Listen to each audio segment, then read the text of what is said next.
Assalamualaikum warahmatullahi wabarakatuh. Alhamdulillahirabbil alamin. Wassalatu wassalamu ala asrofil mursalin Sayyidina Muhammadin khatamin nabiyyin wa ala alihi wa sahbihi ajma'in, amma ba'du. Yang saya banggakan para pejuang pendidikan, para tenaga pendidikan yang berjuang untuk mencerdaskan generasi kita, putra putri kita sebagai calon pemimpin di masa yang akan datang. Harus kita persiapkan dengan secara seksama, dan proses pendidikan, proses pembelajaran yang harus dilakukan oleh seluruh peserta didik dan tenaga kependidikan, dalam hal ini adalah guru atau dosen, sehingga pendidikan ini benar-benar menjadi salah satu bidang yang sangat diminati oleh generasi kita. Juga sangat besar tanggung jawab yang diemban oleh para tenaga pendidikan, terutama pendidikan agama Islam. Tentunya memerlukan suatu kurikulum atau program yang mumpuni, yang menjawab tantangan zaman. Dalam hal ini yang baru-baru ini kurikulum yang kita akan laksanakan yaitu kurikulum merdeka. Bagaimana implementasi kurikulum merdeka dalam pembelajaran pendidikan agama Islam? Baik, pada kesempatan ini saya akan menguraikan tentang hal tersebut yang berhubungan dengan kurikulum merdeka.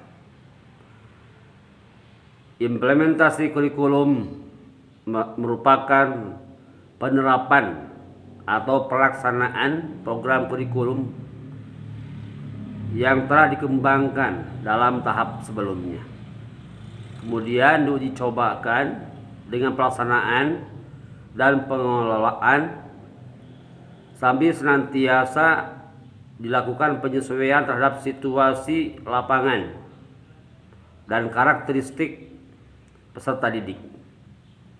Baik itu perkembangan intelektual, emosional serta fisiknya.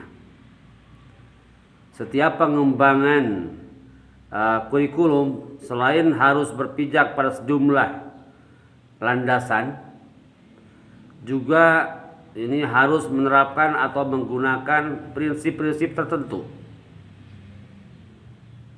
Dengan adanya prinsip tersebut, setiap pengembangan kurikulum diikat oleh ketentuan atau hukum, sehingga dalam pengembangannya mempunyai arah yang jelas sesuai dengan prinsip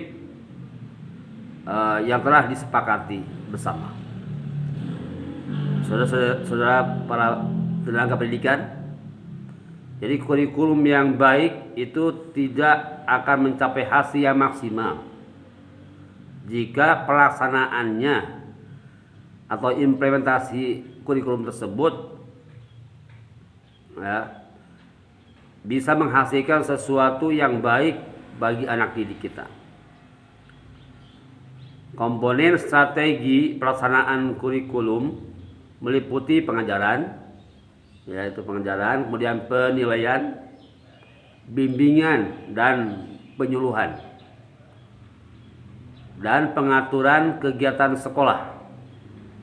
Strategi meliputi rencana atau planning, kemudian metode, cara pembelajaran dengan dibantu oleh media pembelajaran yang saat ini sangat diminati oleh para peserta didik, yaitu dengan visual, audio visual aids.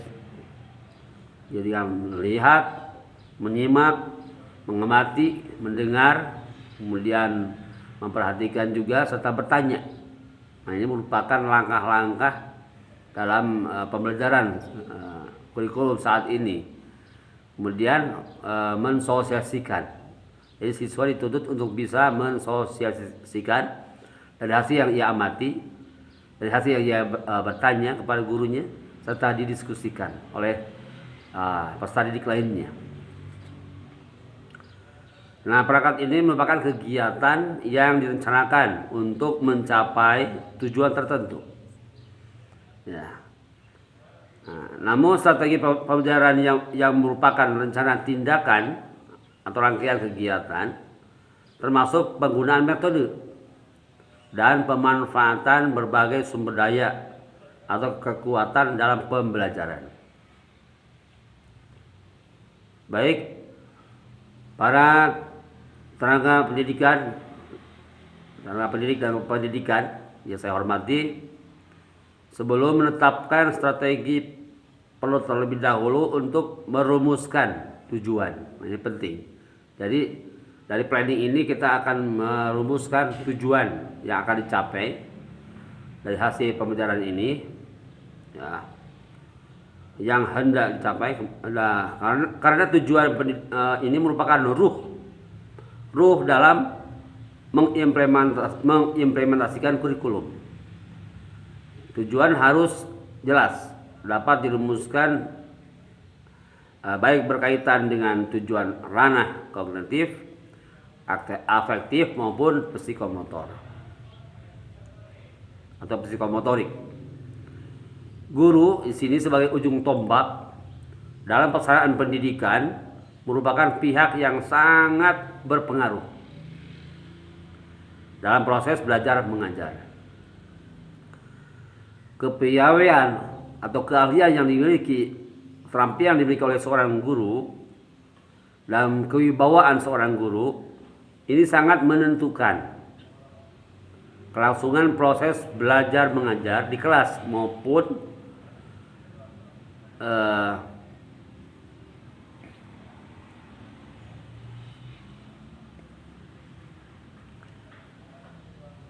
efeknya di luar kelas atau dalam pergaulannya sehari-hari dengan teman, dengan masyarakat, Jadi masyarakat bisa melihat, oh anak itu sekolahnya di mana, baik banget akhlaknya, tahfidnya bagus, bacaan Qur'annya bagus. Nah, sehingga ini akan menarik minat masyarakat untuk menyekolahkan anaknya di unit sekolah tersebut. Nah, seperti itu ya. Jadi outputnya jelas karena tujuan atau perencanaan serta tujuan yang jelas.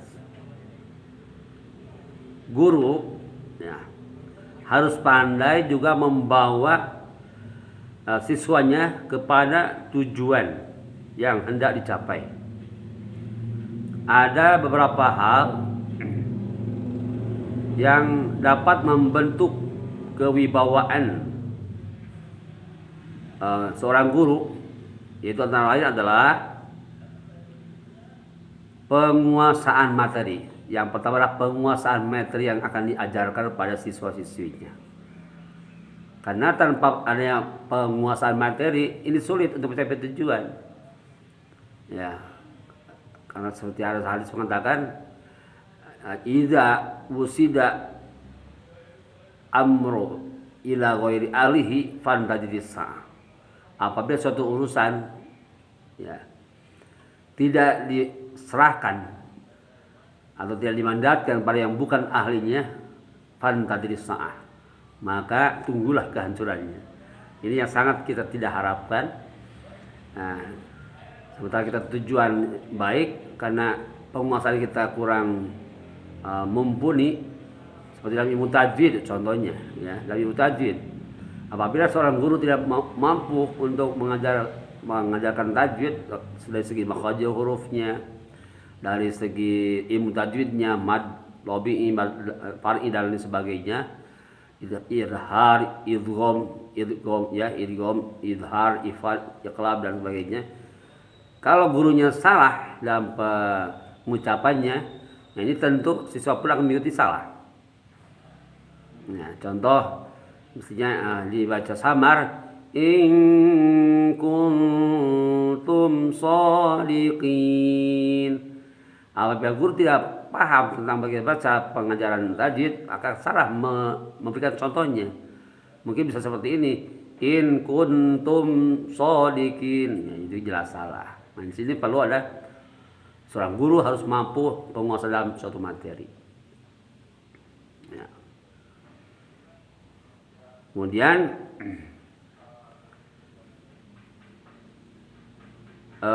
metode, ya, metode mengajar yang harus disesuaikan dengan situasi. Nah, sini ya, harus disesuaikan dengan situasi kondisi siswa. Hubungan antar individu baik dengan siswa maupun antar sesama guru, ya, dan unsur lain seperti komite sekolah atau yayasan di sini harus terlibat dalam proses pendidikan. Jadi ada nota kesepakatan lah antar guru, orang tua siswa, dan komite, dan kalau swasta dengan yayasan. Ini merupakan komponen yang sangat fundamental dalam membentuk karakteristik pendidik yang baik, yang berakhlakul karimah, serta berilmu yang mumpuni, memiliki keterampilan. Di sini sebagai misalnya kepala sekolah dan tata usaha serta masyarakat sekitarnya, pengalaman keterlibatan guru mulai dari perencanaan inovasi pendidikan sampai dengan pelaksanaan dan evaluasinya. Di sini memainkan peran penting, ya, yang sangat besar bagi keberhasilan suatu inovasi pendidikan.